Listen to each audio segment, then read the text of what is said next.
ভর দুপুরে হঠাৎ করে অন্ধকারে ডুবে যাবে পুরো একটি শহর। চারপাশে তখন তীব্র গরম, অথচ দিনের আলো হারিয়ে গিয়ে মনে হবে যেন রাত নেমে এসেছে। কিছুক্ষণের জন্য থমকে যাবে পুরো বিশ্ব। 2027 সালের 2 আগস্ট এমন এক বিরল মহাজাগতিক দৃশ্যের সাক্ষী হতে যাচ্ছে পুরো বিশ্ব।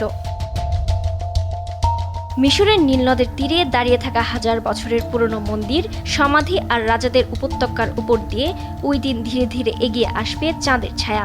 এক পর্যায়ে পুরোপুরি সূর্যকে ঢেকে দেবে চাঁদ, আর তখন টানা 6 মিনিট 23 সেকেন্ডের দিনের আলো থেকে বিচ্ছিন্ন থাকবে মিশরের প্রাচীন শহর লাক্সোর। বসুন্ধরা টিস্যু, অশুদ্ধতার বিরুদ্ধে এক বিন্দুও ছাড় নয়। নাসার তথ্য অনুযায়ী 2027 সালে হতে যাওয়া পূর্ণ সূর্যগ্রহণের সবচেয়ে দীর্ঘ স্থায়িত্ব দেখা যাবে লাক্সোরের কাছাকাছি। এই গ্রহণের ছায়াপথ আটলান্টিক মহাসাগর থেকে শুরু হয়ে Spain, Gibraltar, Morocco, Algeria, Tunisia, Libya ও মিশর পেরিয়ে যাবে। এরপর সৌদি আরব, ইয়েমেন ও সোমালিয়ার উপর দিয়ে গিয়ে ভারত মহাসাগরে শেষ হবে। প্রায় 259 কিলোমিটার চওড়া এই ছায়াপথের মধ্যে পড়বে বেশ কয়েকটি গুরুত্বপূর্ণ শহরও। তবে সব আকর্ষণের কেন্দ্রবিন্দু লাক্সোর, কারণ এখানে শুধু সূর্যগ্রহণই দেখা যাবে না, এর পটভূমিতে থাকবে প্রাচীন মিশরীয় রাজা ও রানীদের উপত্যকা আর হাজার বছরের ইতিহাস। ওই দিন স্থানীয় সময় দুপুরের দিকে আংশিক গ্রহণ শুরু হওয়ার পর ধীরে ধীরে কমতে থাকবে সূর্যের আলো। এরপর দুপুর 1:05 দিকে পৌঁছাবে পূর্ণ সূর্যগ্রহণের সর্বোচ্চ পর্যায়ে। মুহূর্তের মধ্যে দিনের আকাশ বদলে যাবে অস্বাভাবিক অন্ধকারে। জ্যোতির্বিজ্ঞানীদের মতে এত দীর্ঘ সময় পূর্ণ গ্রহণ চলায় সাধারণত গ্রহণের তুলনায় আকাশে আরও বেশি নক্ষত্র ও গ্রহ দেখা যাওয়ার সম্ভাবনা রয়েছে।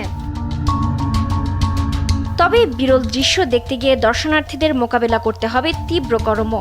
আগস্টের লাক্সোরের তাপমাত্রা 41 ডিগ্রি সেলসিয়াস ছাড়িয়ে যেতে পারে বলে ধারণা করা হচ্ছে। তার সঙ্গে যোগ হবে বিপুল পর্যটকের ভিড়ও। ইতিমধ্যে গ্রহণকে ঘিরে লাক্সোরের আবাসন নিয়ে ব্যাপক আগ্রহ তৈরি হয়েছে।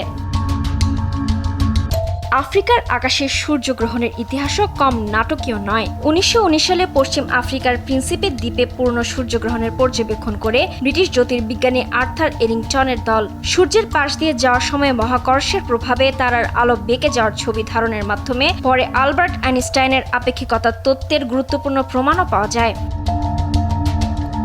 এরপর 1973 সালে উত্তর আফ্রিকার আকাশে আরো ব্যতিক্রমী এক ঘটনা ঘটে। গবেষকরা অতি দ্রুত গতির কনকর্ড 001 উড়োজাহাজে ঘন্টায় 1350 মাইল গতিতে চাঁদের ছায়াকে অনুসরণ করেন। এতে পূর্ণ সূর্যগ্রহণ পর্যবেক্ষণের সময় 7 মিনিট থেকে বাড়িয়ে 74 মিনিটে নেওয়া সম্ভব হয়, যা এখনও ইতিহাসের দীর্ঘতম পর্যবেক্ষণের রেকর্ড।